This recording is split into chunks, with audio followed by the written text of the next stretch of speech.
Sudan, a nation once full of promise, has turned into a battleground of unimaginable horror.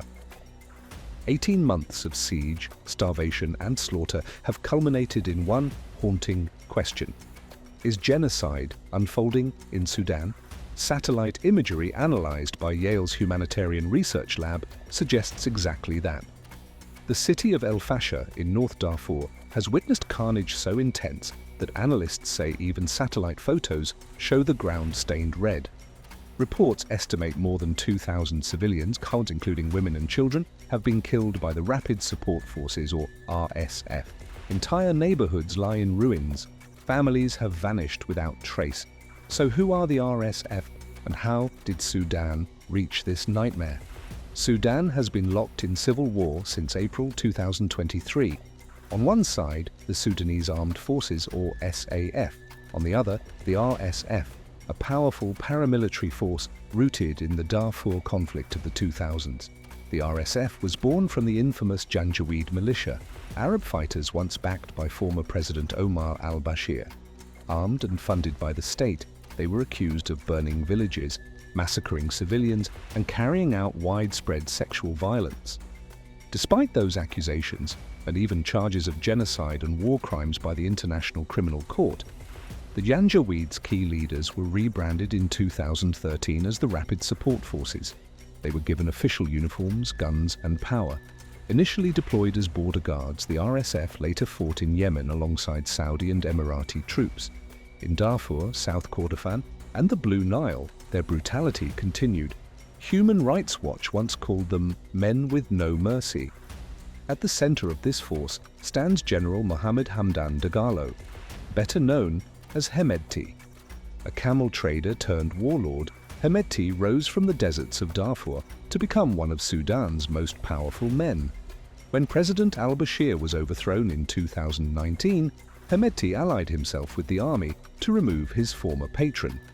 He became deputy head of Sudan's Transitional Council and promised democracy. But that hope collapsed quickly. In 2021, Hemedti and Army Chief General Abdel Fattah al-Burhan carried out a second coup, toppling the civilian government of Prime Minister Abdallah Hamdok. What followed was chaos, repression, and mistrust.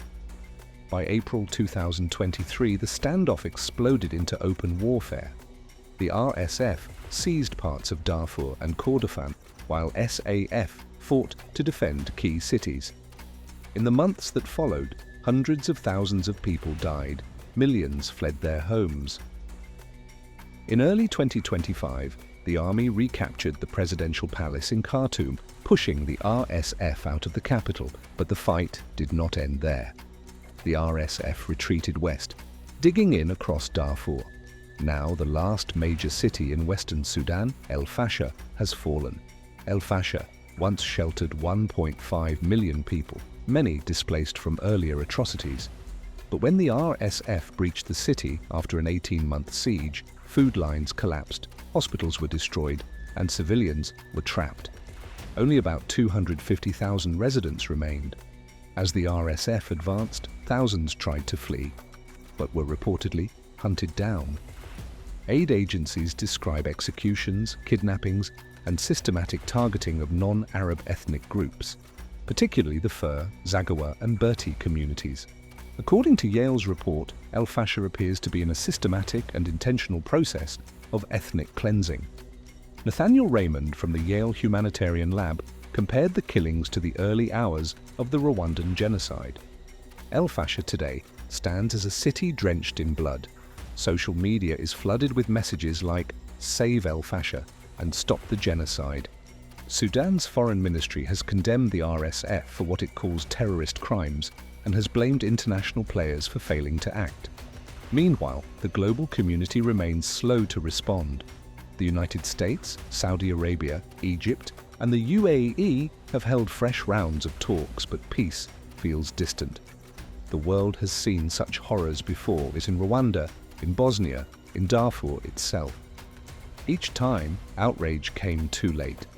As of now, El-Fasher is under the full control of the Rapid Support Forces, and the shadow of genocide once again haunts Sudan. Whether the world watches or acts may decide how history remembers this moment. Welcome to Money Control, your ultimate destination in the ever-evolving world of finance, business, markets, policy and technology. India's preeminent news platform, driven by facts and fueled by data. A platform made in India, for India and for the world. Moneycontrol.com has a staggering reach of 100 million plus monthly active users and 6.02 million daily active users. Being a transformative digital force, reshaping how we engage with money, markets and news. Setting us apart is our commitment to delivering accurate information and empowering financial decision-making in a dynamic ecosystem. Seeking a deeper dive into the financial realm, we present Money Control Pro, a powerhouse of exclusive insights, providing actionable investment ideas and expert analysis. Because in today's fast-paced world, informed decisions demand both information and expertise. And we have 1 million plus Money Control Pro total paid subscribers and 100% return in 1.5 years, beating the market. Explore market trends, access expert opinions, and utilize essential financial tools all at your fingertips. Join the millions who trust Moneycontrol.com for their financial journey, where facts meet finance and data drives decisions. Think markets, think Money Control.